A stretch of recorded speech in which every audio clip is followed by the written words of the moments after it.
Kinsa diri ang mga Bisaya nga gusto matabangan na magkaroon og extra income.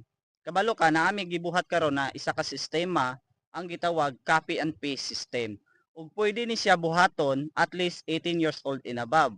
Ug pwede nimo himuong part-time at least 2 to 3 hours per day. Ang nakanindot pa diri, wala na kay product nga ibaligya.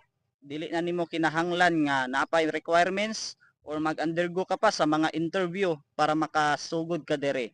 Ang kinahanglan lang nimo, cellphone, internet connection like data or wifi, and 18 years old and above, and last, account ID. Pero kapag wala ka pa kabalo, unsaon pagkakuha og account ID, pwede ti ka matabangan para naa kay account ID para makasugod ka sa pag-copy and paste. Ang nakanindot pa diri, pwede ka mo income og 20,000 to 50,000 taga bulan na mag-copy and paste ra ka ug wala na kay product nga ibaligya.